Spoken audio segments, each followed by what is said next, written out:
ভট্টাচার্য রাজ্য সভাপতির পদ থেকে পদত্যাগ করে এই মুহূর্তে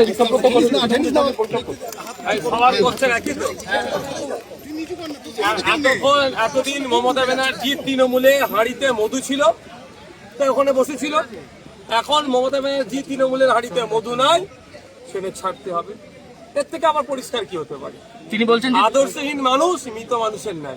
আদর্শ আছে সারা ভারতবর্ষের অঙ্গরাজ্যে।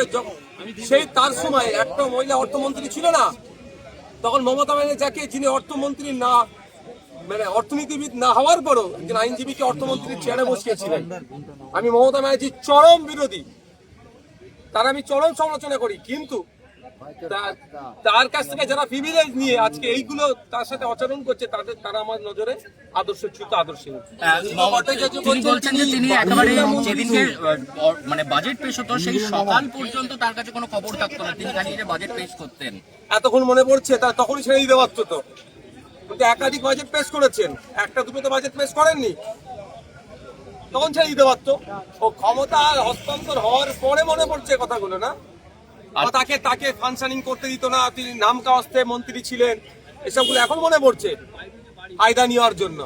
তবে একটা কথা বলবো, বাংলার মানুষ দেখছে যে একটা জায়গা শেষ করেছে আর একটা জায়গা শেষ করে দিয়েছে। বাংলার মানুষকে 15 বছর পিছিয়েছে, সরকারি কর্মচারীদের ডিএটা মেরেছে তো এরাই।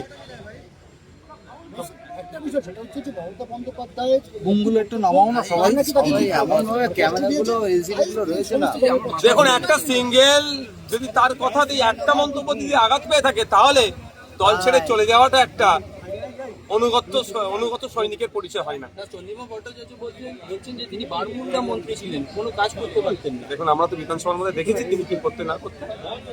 আরেকটা বিষয় সেটা হচ্ছে যে আজকে তিনি যখন বিধানসভায় পৌঁছেছেন, পদত্যাগ করলেন সকালবেলা, তিনি জানালেন সেটা সংবাদ মাধ্যমে, এবং তারপর দেখা যাচ্ছে যে তিনি যখন ঢুকছেন সন্দীপন সাহারা তাকে একেবারে অভ্যর্থনা জানাচ্ছেন। দেখুন, এখন ভালো তৃণমূলের নাম লেখাতে হবে, কারণ তৃণমূলে থেকে যেরকম অন্যায় দুর্নীতি করেছে তার থেকে পরিত্রাণ পাওয়ার এখন সব থেকে উত্তম পন্থা হচ্ছে, প্ল্যাটফর্ম হচ্ছে, বেস্ট প্ল্যাটফর্ম হচ্ছে ভালো তৃণমূল।